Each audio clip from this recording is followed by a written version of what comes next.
123 비상계엄 관련 내란외환 사건을 수사하는 조은석 특별검사팀이 24일 한덕수 전 국무총리에 대한 강제 수사에 착수했다. 지난 2일 한 전 총리를 불러 조사한 지 22일 만이다. 특검팀은 이날 오전 서울 종로구에 있는 한 전 총리 자택 등 3곳의 검사와 수사관을 보내 압수수색을 진행 중이다. 압수수색 대상에는 삼청동 국무총리 공관, 강희구 전 대통령실 부속실장 자택도 포함됐다. 한 전 총리는 지난해 12월 3일 윤석열 전 대통령의 불법 비상계엄 선포에 가담했거나 최소한 방조했다는 의혹을 받는다. 당시 국정 최고 책임자 중 한 명으로서 윤 전 대통령의 계엄 선포를 적극적으로 막지 않고 오히려 절차적 정당성을 부여하려 한 것 아니냐는 것이다. 지난해 12월 한 전 총리의 경찰 피의자 신문 조서에 따르면 한 전 총리는 계엄 당일 오후 8시경 대통령실로 좀 왔으면 좋겠다. 누구에게도 말을 안 했으면 좋겠다는 전화를 받고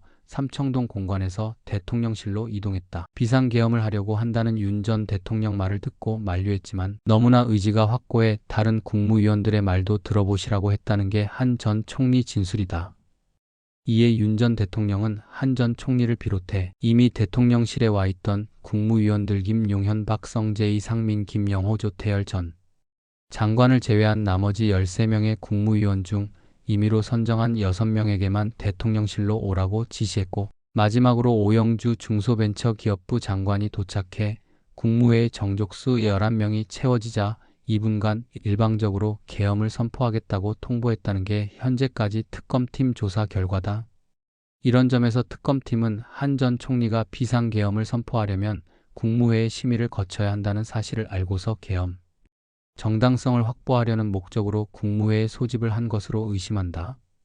한 전 총리는 윤 전 대통령이 최초 계엄 선포문의 법률적 결함을 보완하기 위해 사후 계엄 선포문을 작성하고 폐기했다는 혐의의 공범으로도 지목된 상태다. 한 전 총리가 계엄 이후인 지난해 12월 5일 강희구 전 대통령실 부속실장이 작성한 허위 계엄 선포 문건에 김용현 전 국방부 장관과 나란히 서명한 뒤 사후에 문서를 만든 게 알려지면 또 다른 논쟁이 발생할 수 있다며 폐기를 지시했다는 것이다. 아울러 계엄 선포문을 인지하지 못했다는 취지로 헌법재판소와 국회 등에서 위증한 혐의도 받는다.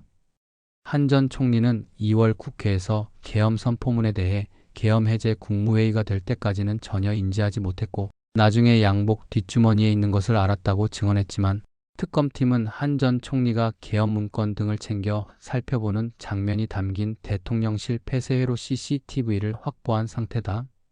특검팀은 압수물 분석이 일단락되는 대로 한 전 총리를 내란, 중요임무 종사 등 혐의의 피의자 신분으로 다시 불러 조사할 방침이다. 앞서 특검팀은 한 전 총리를 출국 금지한 뒤 지난 2일 한 전 총리를 불러 계엄 당일 행적 등을 확인했다. 혐의의 중대성 등을 고려할 때 신병 확보를 위해 구속영장을 청구할 가능성이 크다는 관측이 나온다.